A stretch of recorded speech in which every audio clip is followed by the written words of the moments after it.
Hello, welcome to Todd Miller TV. Today here with Oana. As you can see, we're in our working clothes. This is when we're in the office working. This is how we dress. Okay, the question is, if a deal has a date where it's supposed to close, it's the close of escrow date, everyone's agreed to it, and then the buyer's loan docs are late and all this stuff happens, and it doesn't close on time, can the seller just say, forget it, I'm throwing you out of the deal, you didn't perform, you didn't close on the time we're supposed to, you're gone? Technically, yes, the seller can do that. It's probably not to anybody's advantage to do that unless the seller has a backup offer for more money. Okay. But yeah, I mean, if you don't perform as the buyer, if you don't close on time, then yes, the seller can say thank you very much for playing, but go ahead and keep on going. What if the buyer goes, it wasn't my fault, it was that lender?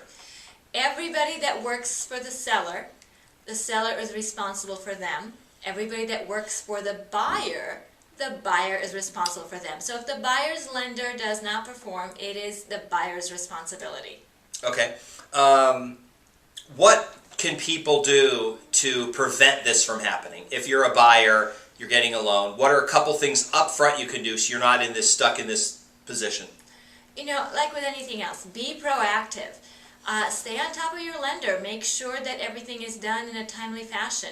Make sure that your lender understands that close of escrow date, that is a drop dead date. That is not the date they should be shooting for. They should be shooting for closing earlier. That means your loan documents should be at escrow at least 4 days before the closing date, because you need time to sign for final conditions to be met by the lender and by escrow.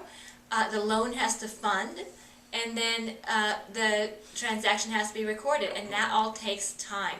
Particularly if you're closing at the end of the month, everybody is very busy, so that just makes everything take longer and become more stressful for both the buyer and the seller. Okay, and it's important to know that just because you signed as the buyer doesn't mean you closed escrow. Right. We're not a round table closing state where the second you sign loan docs, you're committed to the loan. Right. So we have, there are times when a buyer will sign the loan documents on Monday, but we are not closing until Friday for whatever reason that's going on. And it's not that unusual.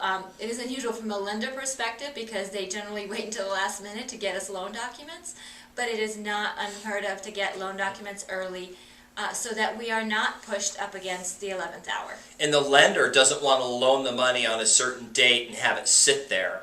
They want to loan it like right before the close because a lot of times they're not charging interest. It's based on the closing date. Right. So if it gets in to escrow 3 days early, they don't get to charge money on it. Right. They're losing interest on it. So they want it the last second to send it in. Right, but there's a difference between signing loan documents and the loan being funded.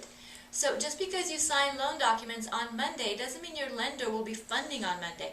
If you sign loan documents on Monday, your lender will not fund until Tuesday or Wednesday because there are final conditions that have to be met between the lender and the escrow company. Okay, what about this as a strategy?